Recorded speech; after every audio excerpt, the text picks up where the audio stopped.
Coming in, this is as per sources. Senior Congress leader Ghulam Nabi Azad has written a letter to Congress interim President Sonia Gandhi asking her to convene an urgent meeting of the Congress Working Committee. Let me, in fact, at this point in time, go across to Samya for more details here. Samya, what's the latest that you can tell us as far as, in fact, we even heard Kapil Sibal earlier as well bring up all of these issues, and now Ghulam Nabi Azad also are calling for an urgent meet.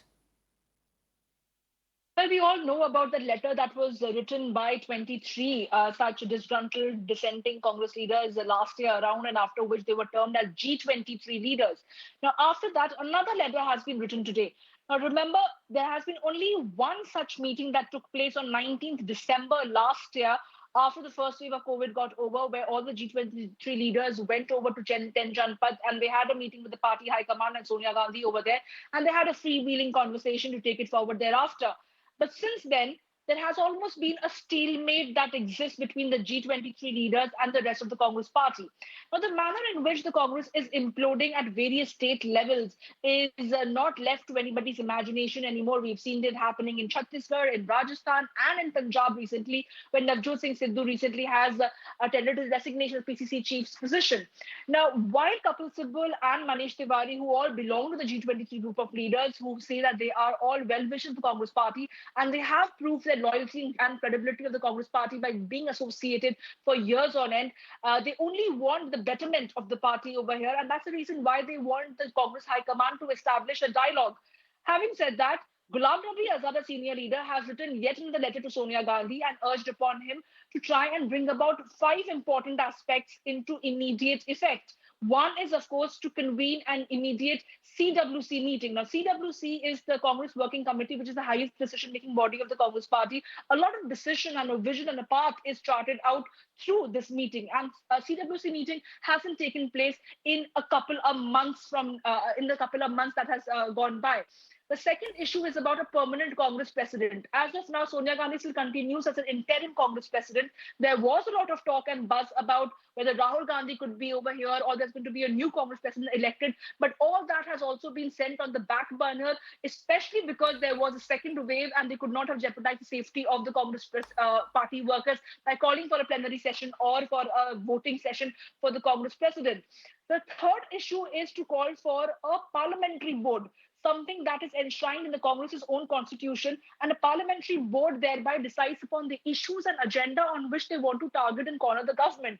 This is something that was mentioned even in the previous letter, but nothing has been done in that effect. The fourth, of course, is the fact that the Congress will have to get its house in order in the wake of several Congress leaders deserting the Congress party and going and joining the other opposition parties. We've seen it happen with Sushmita Dev. We've seen it happen with Luisino Valerio. We've seen it happen with several other leaders that even Kapil Sibal had mentioned. It doesn't augur well for the Congress party when they want to steer the entire opposition together, and then the Congress's own leaders are going and joining other political parties like TMC, like many other opposition parties. So all that has been put together in that letter. We are waiting to see whether at all the party high command is going to respond to it and will convene for a CWC meeting at the earliest or not.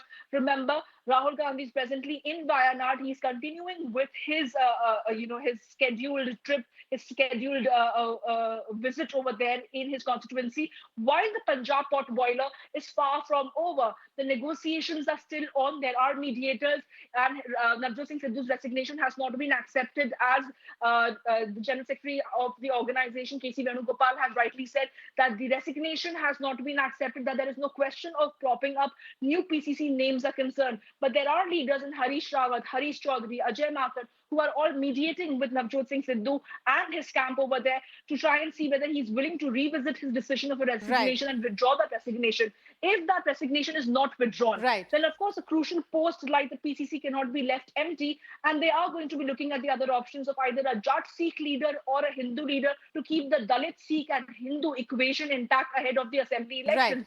Thus, the name of Kuljit Singh Nagra and Ravneet Singh Bittu are doing the fray, are definitely doing the rounds, and they are in the fray as the front runner. So we have to wait and see when that decision is taking place. Of course, the next couple of days, the stalemate over PCC's decision will continue till Rahul Gandhi comes back from Wayanad, and then a final call will be taken on what needs to be done as far as the new PCC is concerned. All right. Thank you so much, Samir, for joining us with all of those details.